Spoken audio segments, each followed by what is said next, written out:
दृष्टि है इसके टू द पॉइंट प्रोग्राम में आपका स्वागत है। आज का हमारा टॉपिक है सस्टेनेबल फाइनेंस। आइए जानते हैं कि ये चर्चा में क्यों है। हाल ही में अंतर्राष्ट्रीय वित्तीय सेवा प्राधिकरण यानी IFSCA द्वारा गठित एक समिति ने सस्टेनेबल फाइनेंस पर अपनी रिपोर्ट प्रस्तुत की है। चलिए अब जानते हैं कि सस्टेनेबल फाइनेंस क्या है। इसे निवेश निर्णयों के रूप में परिभाषित किया गया है जो किसी आर्थिक गतिविधि या परियोजना के पर्यावरणीय, सामाजिक और शासन यानी ESG कारकों को ध्यान में रखते हैं। पर्यावरणीय कारकों में जलवायु संकट का शमन या स्थायी संसाधनों का उपयोग शामिल है, जबकि सामाजिक कारकों में मानव और पशु अधिकार, साथ ही उपभोक्ता संरक्षण और विविध भर्ती प्रथाएं शामिल हैं। वहीं शासन कारकों में सार्वजनिक और निजी दोनों संगठनों के प्रबंधन, कर्मचारी संबंध और क्षतिपूर्ति प्रथा आदि शामिल हैं। चलिए अब जानते हैं कि क्या है समिति की सिफारिशें। ये कुछ पहलुओं को विकसित करने की सिफारिश करती है, जैसे एक स्वैच्छिक कार्बन बाजार। कार्बन बाजार वैश्विक उत्सर्जन को कम करने के उद्देश्य से कार्बन उत्सर्जन को खरीदने और बेचने की अनुमति देते हैं। दूसरा, संक्रमण बॉन्ड के लिए ढांचा, जोखिम रहित तंत्र को विकसित करना, ग्रीन फिनटेक के लिए नियामक सैंडबॉक्स को बढ़ावा देना और एक वैश्विक जलवायु गठबंधन के निर्माण की सुविधा। स्थायी ऋण देने के लिए समर्पित MSME यानी सूक्ष्म, लघु और मध्यम उद्यम मंच की स्थापना।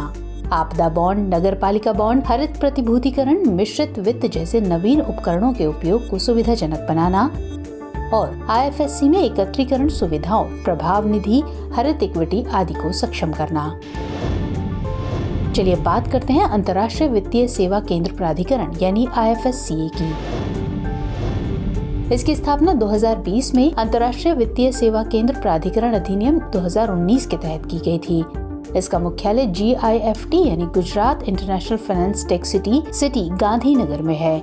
ये IFSC में वित्तीय उत्पादों, वित्तीय सेवाओं और वित्तीय संस्थानों के विकास और विनियमन के लिए एक एकीकृत प्राधिकरण है। वर्तमान में गिफ्ट IFSC भारत में पहला अंतर्राष्ट्रीय वित्तीय सेवा केंद्र यानी IFSC है। IFSC की स्थापना से पहले IFSC को घरेलू वित्तीय नियामकों द्वारा नियंत्रित किया जाता था, यानी भारतीय रिजर्व बैंक यानी RBI, भारतीय प्रतिभूति और विनिमय बोर्ड यानी SEBI, भारतीय बीमा नियामक और विकास प्राधिकरण यानी IRDAI और पेंशन फंड नियामक और विकास प्राधिकरण यानी PFRDA। इसके सदस्यों की बात करें तो इस प्राधिकरण में 9 सदस्य होते हैं जिन्हें केंद्र सरकार द्वारा नियुक्त किया जाता है। इसमें शामिल हैं प्राधिकरण के अध्यक्ष, RBI, SEBI, IRDAI और PFRDA से प्रत्येक का एक सदस्य, वित्त मंत्रालय से 2 सदस्य। इसके अलावा 2 अन्य सदस्यों को एक चयन समिति की सिफारिश पर नियुक्त किया जाता है। गौरतलब है कि IFSCA के सभी सदस्यों का कार्यकाल 3 साल का होता है, जो पुनर्नियुक्ति के पात्र होते हैं। चलिए अब नोट करते हैं आज का अभ्यास प्रश्न। अंतर्राष्ट्रीय वित्तीय सेवा केंद्र प्राधिकरण यानी IFSCA के संबंध में निम्नलिखित कथनों पर विचार कीजिए। कथन 1, इसकी स्थापना 2020 में अंतर्राष्ट्रीय वित्तीय सेवा केंद्र प्राधिकरण अधिनियम 2019 के तहत की गई थी। और कथन 2, ये IFSC में वित्तीय उत्पादों, वित्तीय सेवाओं और वित्तीय संस्थानों के विकास एवं विनियमन के लिए एक एकीकृत प्राधिकरण है। आपको बताना है कि इनमें से कौन सा या कौन से कथन सही है या सही है। ऑप्शंस है A केवल 1, B केवल 2, C 1 और 2 दोनों, या फिर D न तो 1 और न ही 2।